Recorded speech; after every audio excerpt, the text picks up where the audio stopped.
안녕하세요. 지식 속 지식입니다. 요즘도 유튜브에는 보이스피싱 통화 내용을 녹음한 영상들이 많이 올라옵니다. 보이스피싱 사기인 걸 알면서도 속아 넘어간 척 어수룩한 사기꾼 상담원을 놀리는 영상이 대부분이죠.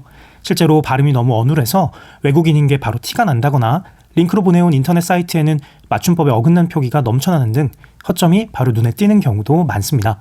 하지만 나는 절대로 안 당한다던 사람도 피해자로 만들고 마는 게 요즘 보이스피싱이라네요. 여러분은 속아 넘어가지 않을 자신 있으세요?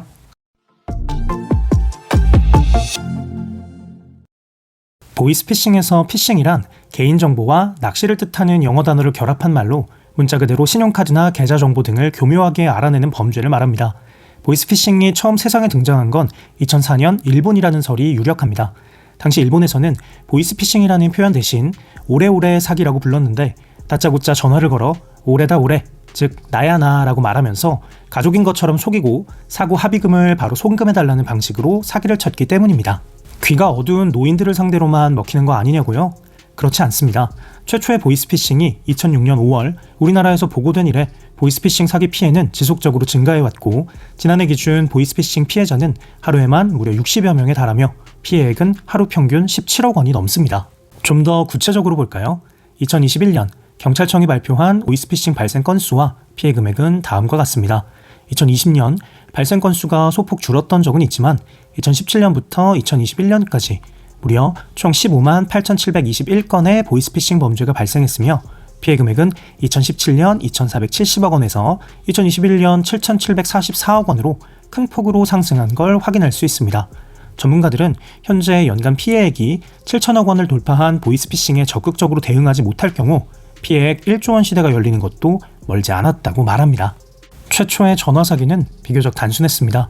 자녀와 부모의 전화번호를 사전에 파악한 뒤 자녀의 전화번호로 발신자 번호를 변조하고 부모에게 자녀가 사고 또는 납치를 당한 것처럼 가장해서 돈을 뜯어내는 게 가장 흔하고 일반적이었죠. 지금처럼 개인정보에 민감했던 시절이 아니기 때문에 전화번호를 알아내는 건 무척 쉬운 일이었으니까요. 피해 사례가 점점 알려지고 사람들의 보안에 대한 인식도 강화됨에 따라 사기 수법은 점점 더 교묘해져 갔습니다.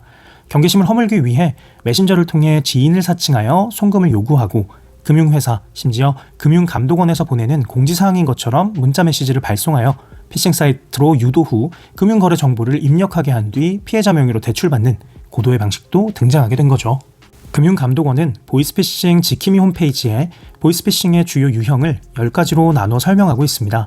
가장 대표적인 상황극 사기, 즉 은행 직원이나 검찰 수사관을 사칭한 사기범들이 실제 있을 법한 상황극을 통해 피해자를 만들어내는 방식이나 최근 늘어난 온라인 거래를 바탕으로 사기꾼이 물품 대금이나 숙박비 등을 송금하겠다고 연락한 뒤 잘못 송금했다면서 반환을 요구하는 사기 등도 포함되어 있습니다.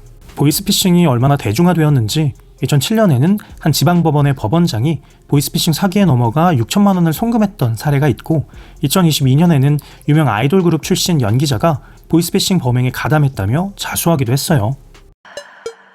보이스피싱이 보이스피싱으로 불릴 날도 머지 않았습니다. 신중수법으로 SNS 피싱이 더 흔해지고 있기 때문입니다.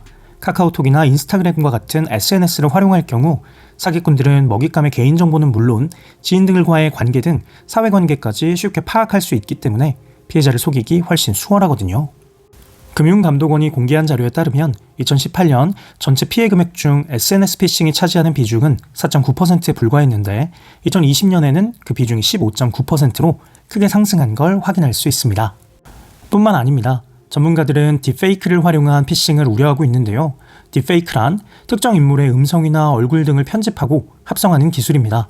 기술의 발달이 어찌나 빠른지 얼핏 봐서는 분간해내기 어려울 정도인데다 온라인에 공개된 무료 소스코드와 머신러닝 알고리즘을 통해 비전문가도 손쉽게 제작할 수 있다는 점이 특히 무섭습니다.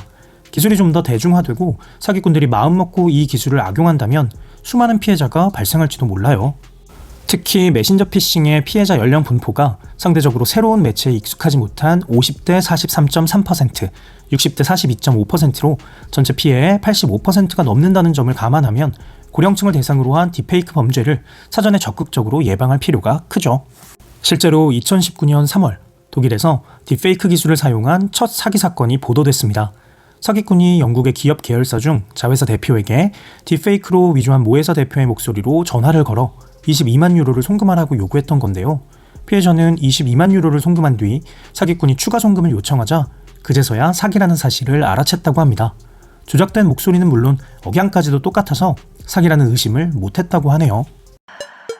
2020년 8월 하나은행 율량지점 직원 2명은 적금을 해지하러 온 고객으로부터 검찰에서 중고거래 사이트 아이디가 사기에 연루되어 해결하기 위해 500만 원을 입금해야 한다는 이야기를 듣고 바로 신고했고 보이스피싱 범죄를 막을 수 있었습니다.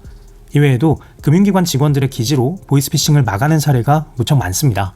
물론 대가를 바라고 한 일은 아니겠지만 현재까지는 수사기관에서 감사장을 수여하는 것이 전부인 수준이다 보니 포상금 재원을 마련하여 적극적인 신고를 유도하는 것도 보이스피싱 예방에 도움이 될 것으로 보입니다.